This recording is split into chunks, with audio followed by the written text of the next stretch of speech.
Hi, everybody.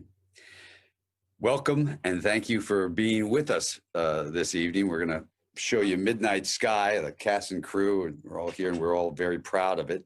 And we're happy to be able to share it with you.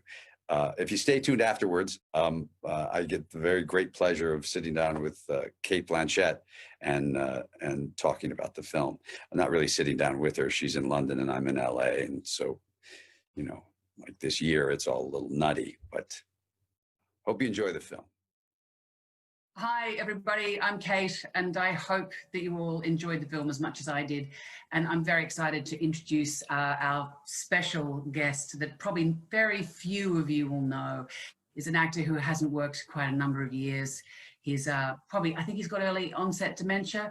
He's an artist formerly known as George Clooney, who is the director, producer, and star of Midnight Sky. George, are you there? Hola. Hola, Cate. Bravo. Well, thanks for doing this. It's good to see you. Where are you? I'm in London. You look like you're about to do some vaudeville.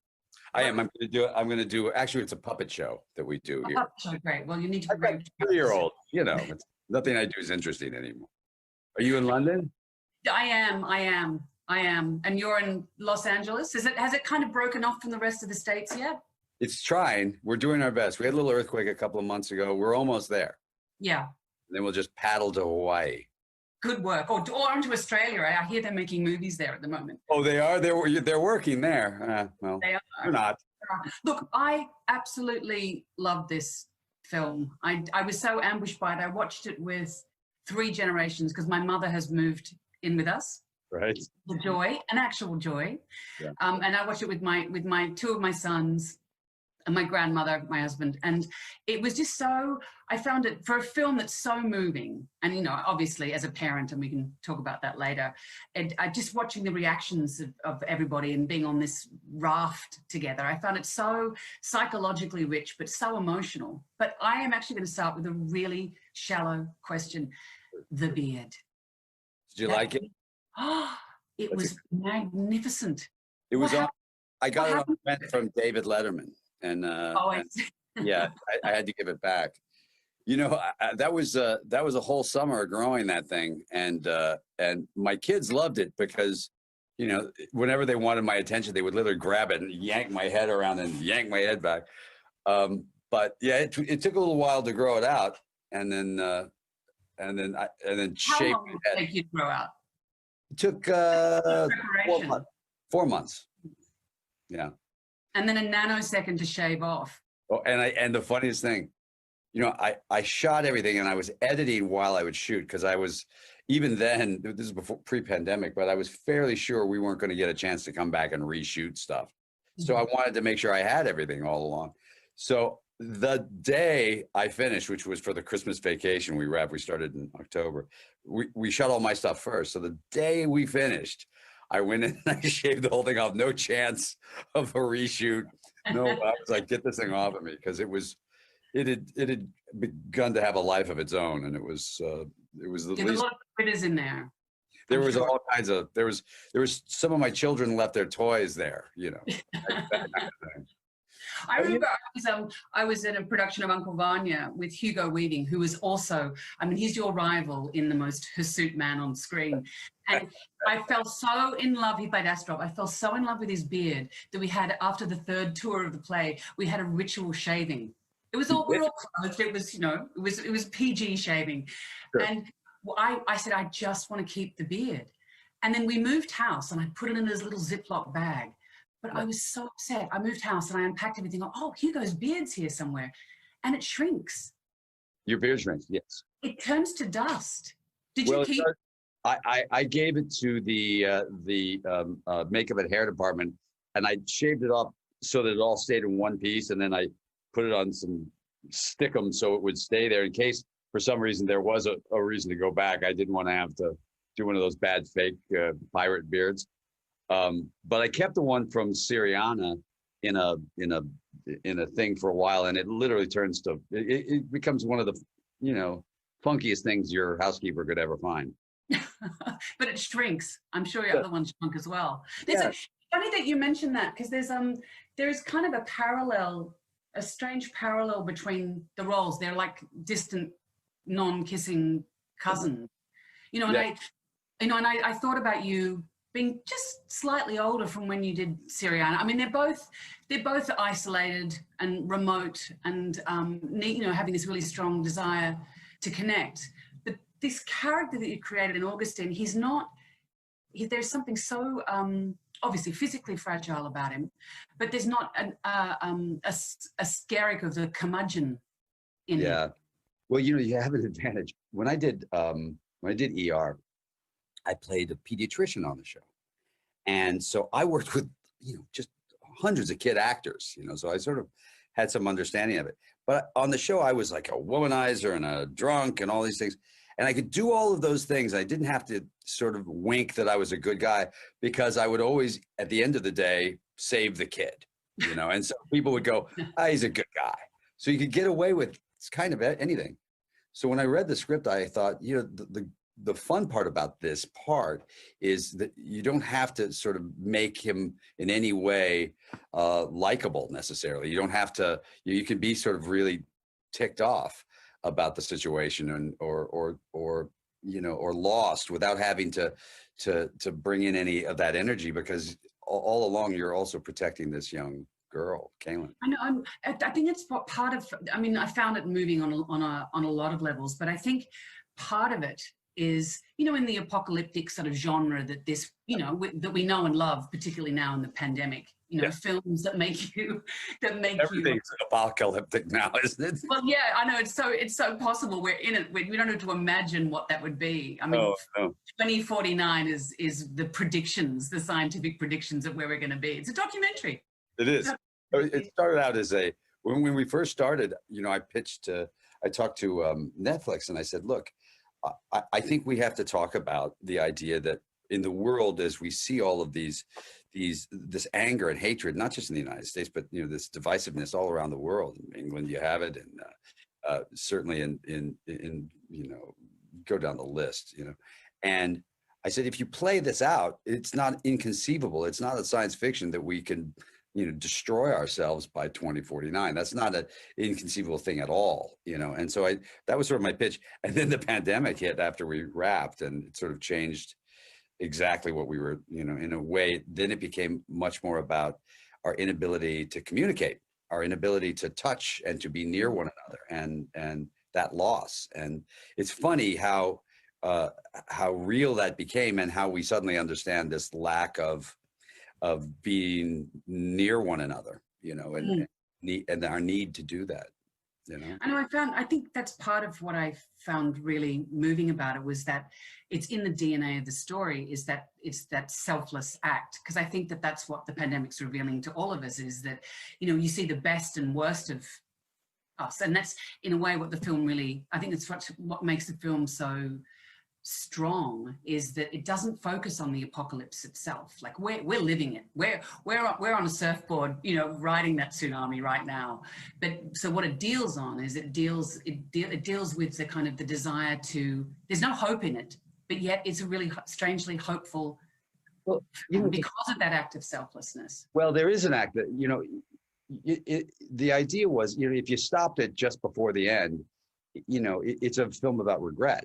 Right. If you stop it before you end at the very end, it's about not fulfilling your life. And I do believe that in general, probably one of the worst things that could happen, I've seen it with older people who have not fulfilled, never tried to do the things that they thought they could have done, and are filled with regret. And aging is a very difficult thing for them because they didn't do it. Regret's a very powerful, infuriating element. But to me, this one was all about redemption, and there is redemption in this, and that redemption washes over us, but, by the end, when you find out, now that, since everybody here has seen it, we don't have to worry about spoilers. When you find out that I'm not just trying to save mankind by I'm trying to save my daughter, who I never showed up for. And there's something very, it's important to always personalized stories. When I would you go to Darfur and you talk about 300,000 people are dead. well, that's a number and people can't consume it. Yeah. But if you talk about one person and you show their struggle, it's much different. And so it's much more about sort of isolating this into a smaller story in a big landscape, which it was a big landscape, Iceland and space, you know, it doesn't get bigger. Well, I know. I mean, the locations must have been. I mean, Iceland is an extraordinary country. It makes you believe in fairies. Although you were in wintertime. I went in summer once, and it was. I think that I had a high of 14 degrees Celsius. It's a. We were there. You were there in winter. Well, we first went. We scouted in the summer, and it was like you said, it was beautiful. We took the snowmobiles out onto the glacier, and it was stunning. But we got there in mid-October, and it'll wake you up a little bit. Then it was. We'd have gusts of about 70 miles an hour, which would get to like 40 degrees below zero, and it was. You know, it was properly cold, which is helpful actually as an actor, because you know elements actually help us. As a director, it's a mother to do, because it's like you know, we had a pretty reduced crew, but we, you know, it'd be completely clear. You could see 1,000 miles. It's gorgeous. And we'd wait for the wind gusts to come, and you could see these walls of snow coming in, and we all go like, all right, everybody get ready. And then, you know, and we were all tied to each other. We had strings. So, because you could get lost, you can't see your hand in front of your face, and you know, and the camera guy's holding the camera, and you're just trying to get, you know, a minute, good luck, 30 seconds of a shot inside this, you know, and then after about 30 seconds, like 45 seconds or so, my eyelids would freeze shut, and we'd have to go in with a blow dryer and blow my eyelashes apart so I could go back out and shoot. It was just. Yeah, I mean, the light was extraordinary. There's a couple of shots that have really burned into my retina. The cinematography was so beautiful, and so when you were flipping between these two realities, it had a sort of a part of it was really dreamlike. You know, when you're in those environments, and you do get turned around, you don't know what's up and what's down, or what's a reflection. And there was a shot of Augustine and Iris, and it was really painterly. That part of me at times in a bit way, in sort of similar to Solaris in a way, is I thought, is this a dream? Is this actually happening? You know, in the way that when you are in a traumatic situation, you lose touch with reality. We, you know, from the very beginning, I talked with the composer, with Alexander Desplat, who's just you know, and a dear friend. And I said, you're going to write more music than you've ever written for a movie. And he's like, I am? And I was like, you are. And then I said, you know, this is going to be, we've taken out a lot of dialogue, because the truth is, you know, for me, my character, if the little girl isn't going to talk, what am I going to say? You know, there isn't going to be as much dialogue. So we're going to have to tell the story with music, which makes it feel more dreamlike and feels more, gives it, you know. And then I said, okay, so we're going to have this scene with this blood. And I said, but the blood is going to be moving like a ballet. The blood itself floating is going to be like a ballet. And, you know, he can't see it because we haven't done the effects yet while he's writing the music. And he's like, a ballet of blood? And I go, a ballet of blood. And then he goes, okay. And he wrote this extraordinary piece of music. And so I relied a lot on the storytelling on this one, on the music sort of taking over. And in a way to, you know, it's a meditation, this film. It's not you know, there are a couple of set pieces that have action in them. But in general, it's, you know, it's a meditation on what we're capable of doing to one another, you know, and also, you know, what, you know, the good in us, you know, fight to survive that we still have. And that was so profoundly sad, you know, her death with the blood. You sort of knew something was bound to happen, and I kept thinking, please God, please let it not be Sully's child. I don't think I could have borne that. But it was so interesting watching that blood sort of almost pixelate out of the body, that you were returned to sort of atoms. It was really profound. It was interesting. The original script was that Maya, Tiffany's character, runs out of air. But since that's happened, gravity, we did it, and you know that happened to Sandy in the film. So we were like, well, we can't do that. So I was watching all of these films of all these astronauts up in the air, and they would do this thing where they would squirt out a drink, and it would just float in bubbles, and then they would drink it, you know, out of these bubbles. And I just said, well, what if she just, you know, what if she bleeds out? You know, what if we have blood going out? And the minute I said that to the effects guys, they're like, ooh, wow, that's crazy. And, you know, and they really embraced the idea of, you know, I didn't want it to be gruesome in a weird way. It is, you know, terrifying, but it's, you know, there's something sort of poetic about it, at least, you know, that it's sort of, that we follow this blood all the way out as we leave the chamber and stuff. So but also, and I don't know whether this is your experience of childbirth, not your experience as a witness, but there was something so beautiful about Felicity's character saying, look at me, stay with me, almost like a doula, you know. Yeah. Carrying her out as, you know, she was going to bring a child in. But I wondered, you know, because you're just talking about Iceland, and I mean, there's a couple of ways you could have gone with this. You could have really just said, no, it's too crazy to shoot on the top of Snuffleupagus or whatever glacier you were on in Iceland. We're going to do a lot of it with visual effects. But it seemed, I mean, I suppose how much was in camera, and how much, when did you make that decision? How early on did you make that decision? Right away. You know, the first thing you have to do when you're going to go out there, we have a couple of things working against us, besides the weather that you're just at the mercy. But one is that we're shooting in late October, so we only have about, light comes up at 11:30, goes down at about 3:30, and you also have a little girl who's 7 who has a particular time, Kaylin. She has a particular amount of time that she can shoot in, and so I boarded everything. I was really ready for it, and we had a really small crew. You know, we'd grab camera boxes and run out into a spot. But there's a lot of other tricks to it. You know, you can't just run and do something because, you know, it's got this covering of snow over what could be a 200-foot drop in the middle, as you've probably been out there on those things. You know, they're very specific places you can go. And we go, well, I'd like to shoot up there because the light is great. And we see that. And we kind of walk with them. The guys would go, no, don't go through that. And they, you know, show you that could drop for, you know. So it wasn't as, it really had to be planned out.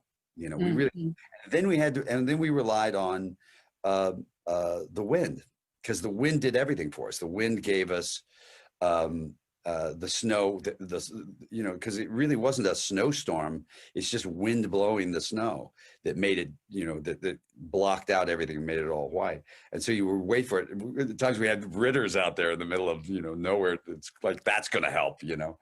And we ended up having to fill in about 6 or 7 shots on a stage and digitally fill it in. A couple of shots we didn't get, but you can't tell which ones they are. And, you know, that was it was a lot of help with the effects guys to make sure. There was a couple of shots we couldn't get. We just didn't, you know, we ran out of time and ran out of wind. You know. Please tell me, after your terrifying injury on Syriana, that you didn't butch it out and jump into some. No, I'm not. Please tell me it was a tank. You know, listen, it was a tank. And by the way, you know, I'll be 60 this year, and butching it out is not, you know, what I do anymore. I sort of, I very quietly, I whine it out most. It was, did Mark's script come to you, or did you option the book? What was it? You know, what drew you to the story? So Mark wrote the screenplay for Netflix, and they sent it to me to act in it. And I loved the part. I thought, this is a really good part. And then you know, they didn't have a director attached. And I said, look, I think I have a take on this. I've done a couple of space films, you know, with a couple of maestros, you know, with Alfonso and Steven Soderbergh. And I said, I think I know what this story is. There was a movie long ago, and we put a little clip of it in our movie with Gregory Peck, called On the Beach. Yeah. And I thought that this was sort of a modern telling of On the Beach, which was on the beach, there'd been the nuclear exchange, because at the time we were all only dealing with the idea of the end of mankind from a nuclear exchange. And everyone had died except Australia. and everybody ends up in Australia, and the nuclear cloud is coming, so they're going to die, and so it's coming to terms with the end of the world and your own death. And it's pretty nihilistic, and everybody dies at the end, and so it doesn't have sort of the same ability for some hope, but it had a lot of those elements of coming to terms with what we've done and what we're capable of doing, and finding kindness and compassion and love in acts of kindness. I thought that Kyle and Demian's characters, when originally they were written much younger, and I just said, let's get older guys. Older guys has a little more heft to it. And I said to them, I want you to be the old men in the Muppets in the balcony. I want them to have fun and really have some experience and know each other, so that when things go wrong, there's an understanding between them. When Demian says, I'd like to take a ride home with my buddy, it has a real emotional, moment to it. And it's about love and caring and understanding, that they're probably not going to make it. And then the other element that sort of came into this was magical, was Felicity calling me and saying she was pregnant. I know. I find that so remarkable, because we're at that moment when after that extraordinary shot of her out on whatever planet she was on, and that incredible orange, which felt so possible, it was so beautiful. And then she wakes up and you think, wow, that is an extraordinary appliance. No, I think she's got the walk down. She's waddling. She's really pregnant. Yeah. So that wasn't in the book. That wasn't in this. That wasn't in the script. It wasn't in the shoot. I was in Iceland shooting, and Felicity, who's probably here because it's a premiere, Felicity called me and said, I have some news. She didn't say good news or bad news. She just had news. And she said, I'm pregnant. And, there was not even a pause, because I'm not dumb. I immediately said, congratulations. That is so exciting for you. We're all very excited for you. And then there was a long pause, and it's like, so what do you want to do? And she says, I can do it. I can go on the wires. I've talked to the stunt guy. I'm ready to do it. And I'm like, we're not going to put you on the wires. I mean, we're not going to do that. Let's figure it out.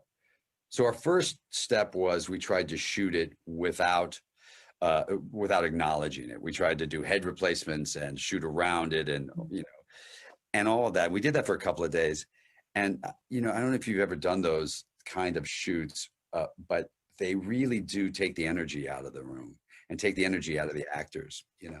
And she was trying desperately not to look pregnant, and it all of it just felt holding your breath. Hold your breath, stuck in your gut. And she was visibly pregnant, and so I woke up in the middle of the night and I just said, you know what, they go away for 2 years, people have sex, so she got pregnant.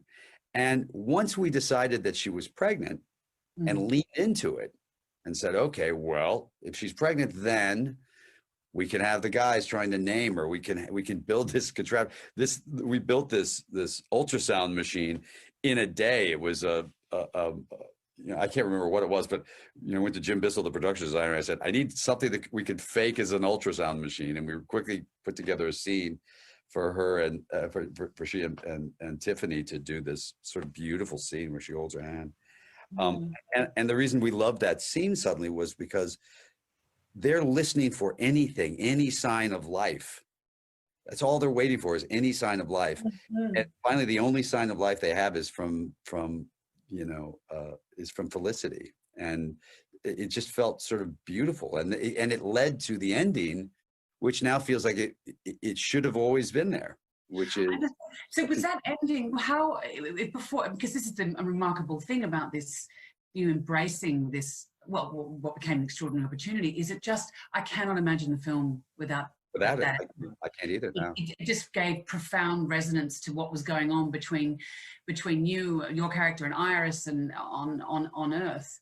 But it also gave a real weight to that final image. Was that final image that kind of deliberate banality? And I found it heartbreaking, having been married for 23 years, to the person who I madly love, is that you do live in parallel sometimes, even though if you look back on it, you think, why didn't I savor that moment? Yeah. And even after all they've been through, he goes down, she goes up, life goes on, and We always wanted it. It was funny. Originally, imagine this. So without her being pregnant, when he says, "It looks like it's just us now," the look is, it's sort of like the end of, it's like the end of The Graduate, where they're like going, at the end, they sit in the back of the bus and they're like, well, what have we done? And so before, they weren't necessarily romantically linked. They would flirt a little bit, but they weren't romantically linked. So when you say it looks like it's just us now, there's that look of like, oh, now we have to have sex and now we have to have children and we have to, keep. But instead, now that's all out the window. You don't have to worry about that. And what you do is you suddenly go, now this is something we have to protect. And really fascinating about it as actors, as a crew, once, Felicity was there and was pregnant, suddenly became a really important part of our lives. Like everyone, the crew and the cast and everyone was defensive and protective and looking out for, and it really joined us all together. It ended up filling this kind of hole that we didn't know was there. And once it happened, it's the trick. And this, you've done, when you improvise things, you have to say, you can't say no, because it stops the improvisation. If you say, well, that wall is blue, and you go, no, it's red, done. You can't go anywhere. So it's yes, it's blue, and there's a dinosaur. You have to continually add on. You can't deny things. So once we decided that we're just going to accept the fact that she's pregnant and not hide it, it just gave us the opportunity to open up in so many different ways that once you're open to it, we're limitless. And suddenly everything felt like, oh, this is going to actually make the film better. And they're extraordinary. They're an extraordinary team, like a really, really unusual energies. Normally when you get a spacecraft full of astronauts, you've got archetypes, whereas I felt that none of them they're kind of new versions of astronauts. Yeah. It wasn't even pointing to Star Trek. It just, they had really interesting energies, as unusual energies as actors. Well, and the dynamic was really particular. It was also important for us that they had humor. When we did ER, again, I go back to that because it was a very serious hospital show, but there was really dark sort of gallows humor. And it was always important that this gang, gave each other shit along the way and had fun with each other. And, them all singing Sweet Caroline and Tiffany not knowing the song, you just want, now, of course, anybody who watches film knows that, oh, something bad's about to happen. We kind of gather that, but, it gave us the opportunity to have the guys in the, back on the spaceship, back on Ether, really embracing the song. And as Kyle and Demian did, and Demian really went, he loved it. He went a madman. Kyle doesn't like to sing, so you'll notice that he just kind of fills in lines every once in a while. He'll say something, but he doesn't really sing. His whole earache. He got all nervous about singing, I think. We're telling me I've got 1 minute left, so I have to ask you about casting. Where did you find that extraordinary child with those extraordinary eyes? I mean, we read. Absolutely. How old is she? She's 7. She was 7 when we shot it. She's 14 now. I don't know how that happened. She was, we read, literally a couple hundred girls, and they were all great, and they all had something really unique. But Caitlin showed up, and first of all, yes, she has these extraordinary eyes. That's just magical. So I would say, okay, you're running away from me as the ice is breaking, and turn around and give me your scared face. And she would do like, and she would do this thing, which is hard to do for any actor. And she would nail it. And I'm not kidding at all when I tell you that Caitlin, at least 50%, probably more, of everything I did with her was one take, literally one take. And we didn't have the ability. She probably saved us 5 days of shooting on the schedule because we'd scheduled for, there to be tricks with having to use someone younger and stuff. She put all of us, the rest of us, David and I would look over at her at times. I'd be talking and say, she's putting us to shame, because she really did. She was like, it all just came so naturally. there's a scene where we're just sitting in the chairs looking up at Polaris, and it's just supposed to be a really quiet moment, and quiet moments are hard to fill with a kid because they're trying to fill it, you know. She just sat there and I said, look, that's Polaris. She looks up at it, and then she looks, I said, you see it? She looks up, and then she looks over and she goes, and she nods her head, and you think, man, that's, you know, that's, you know, that's great acting. And it's just it.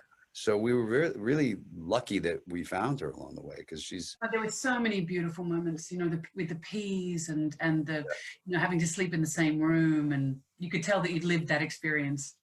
Well, yeah. And I love when we were out in the ice, we saw this beautiful shot. We saw this beautiful frame where the wind was blowing over the top of this ice, and it was sort of backlit, and it was just stunning.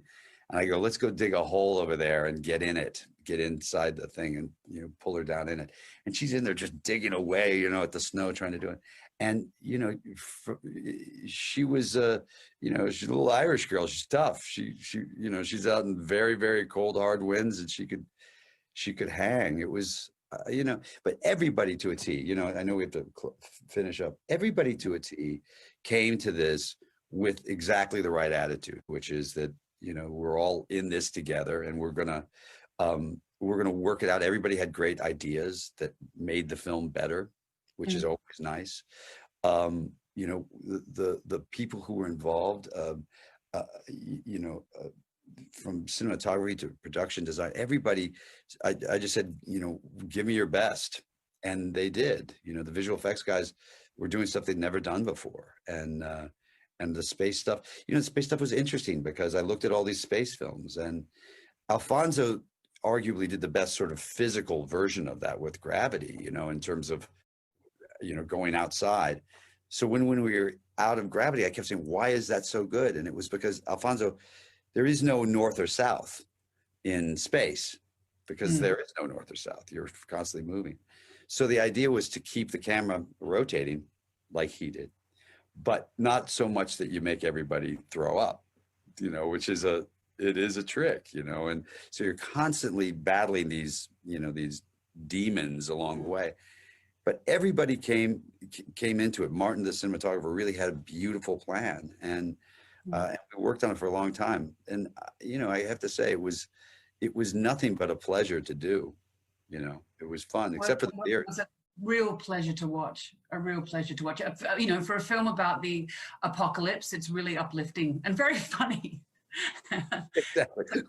A lot. It's a big comedy. You watch it with laugh a minute. You watch it with your in-laws, you know. But it was really beautiful. And as I said, like all three generations of in my household loved it. Absolutely loved it. Okay. Congratulations. I have to say thank you for coming out and doing this very unusual thing, which is, first of all, we don't do interviews. You don't interview people. And thank you for doing this, number one. And number two, it's an odd way of living our lives right now, but this is going to get better, and there is some light at the end of the tunnel. And hopefully we will all be in the same room soon and have a drink and catch up. Yeah, definitely. I mean, I'm watching this, you know, it really makes you think about time left, and, you know, and the desire to connect, which is, of course, you know, what everyone's thinking. Yeah, that's the truth. Thanks. Thank you. Congratulations. You too. Thank you.